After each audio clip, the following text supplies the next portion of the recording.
continue. So what I am telling is these poles are very crucial towards the stability of the system. So let's suppose I have a step input to the system, and we'll see if at all your system oscillates or decays to some steady state, or it starts oscillating with bigger amplitudes, never coming back to the equilibrium. So then this is called unstable system, this is your stable system. Or it may go exponentially down to a stable system, stable way, or it may exponentially, it can go to infinity. This is unstable.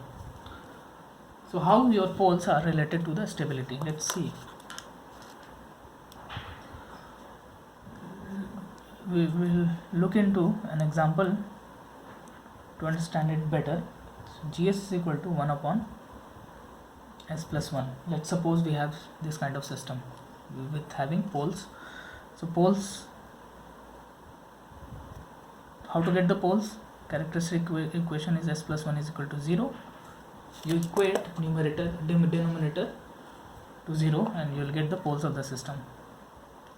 So you will get S is equal to minus 1.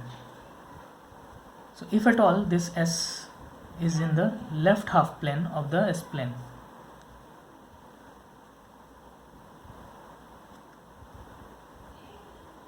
so S is equal to minus 1 will be somewhere here with 0 imaginary part. So essentially it is in left half plane. So this is graphically represented as this one. Okay, now let my step input, or not step, let you have impulse input.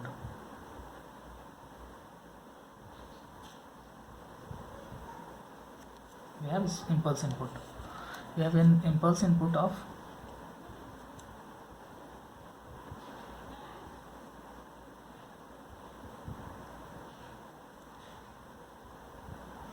so impulse input Ys is 1. If you go by the appendix, your impulse input, if you write delta over here, impulse, generally delta t, the transformation of that delta comes out to be 1 impulse.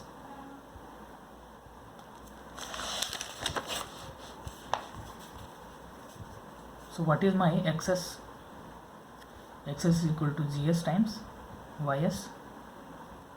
So this is 1 upon s plus 1 times 1 upon s plus 1. So this is your output of the system. So keep in mind that poles are negative real number, right? So when I want to see things in time domain, what I will do, inverse Laplace 1 upon s plus 1, and I will get e raised to the power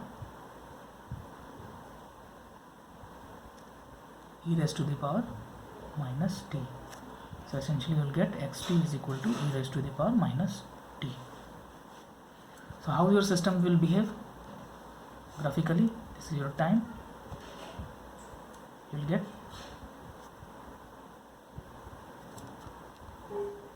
right. So this is a stable system. At t tending to infinity, the system goes to equilibrium position. This only happens if your poles was in the left half plane.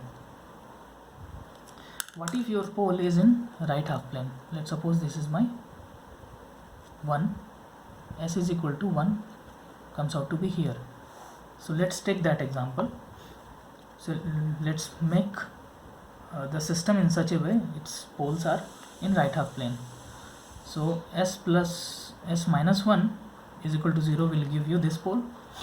So essentially your gs will have 1 upon s minus 1 will have poles in the right hand system. Let's see how the system behaves with impulse input. Impulse input ys is equal to 1. So your xs comes out to be gs ys 1 upon s minus 1 times 1. Now I want to see the behavior of the system in inverse Laplace 1 upon s minus 1. You will get e raised to the power plus t. So your xt is equal to e raised to the power t. Now your system is behaving this way. If you do impulse here, it will go at t tending to infinity, the system goes to infinity. System is unstable. So you can see how, just by looking at the poles, how you will tell that system is stable or not.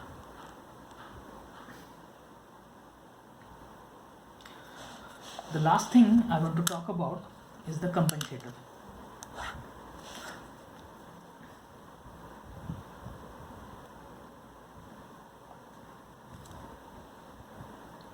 So compensators are basically some sort of plants that are which are usually connected with the plant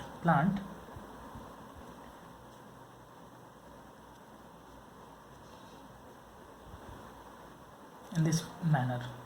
This compensator may have some transfer function, or it can be some usual gain. So what these compensators are, so basically in any system, if it is in some feedback form, let's suppose I have unit feedback unity, HS is 1 here, and it is being feedbacked to this particular plant, and you need to design this K. So your aim is to design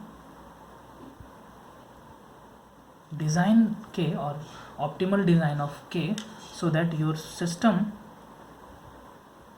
behaves critically damped. So essentially what you do, you can tweak this K, you can tune this K in such a manner, you can actually make the plant critically damped, over damped, under damped, anything, it's up to you. So this compensator basically compensates your plant.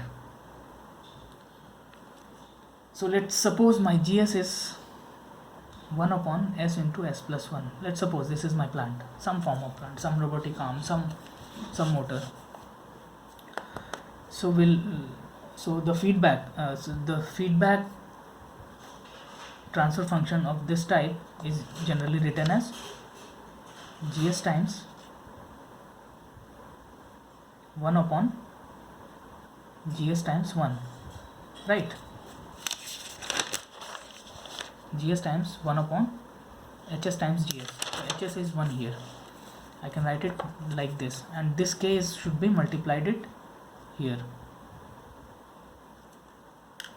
right?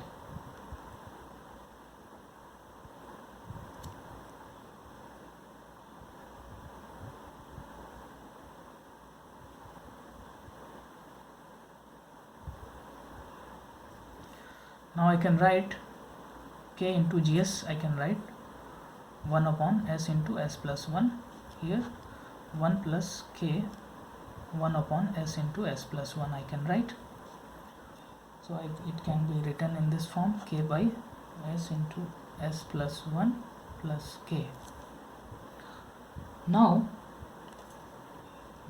these things, the characteristic equation, the denominator equating to 0 will give the characteristic of the system, or it will give you the poles of the system. These equations roots are essentially poles of the system, and these poles actually tells you the stability of the system. So this we get s square plus s plus K is equal to 0. So in order to, so it will have s is equal to minus plus minus under root v square minus 4s square K divided by 2a. So the system to behave critically, this root term should be 0. We have already seen that. So basically the inside root term 1 minus 4k should be equal to 0. So you'll get that k is equal to 1 by 4. So system to behave critically damped, you need to put your gain in this fashion. So this is how the compensator works. So that's all from this lecture. In the next lecture, we'll talk about the frequency response.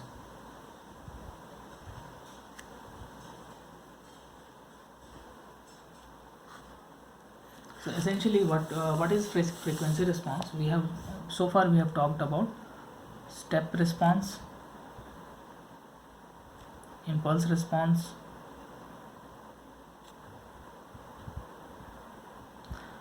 and ramp response,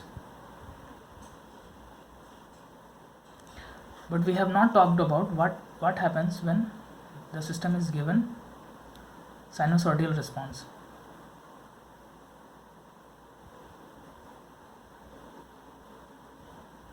Sinusoidal input, how the system behaves. Since in general, in reality, the plants, the system are often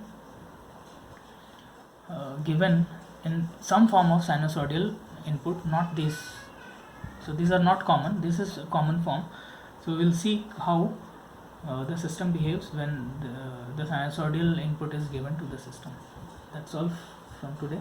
Thank you.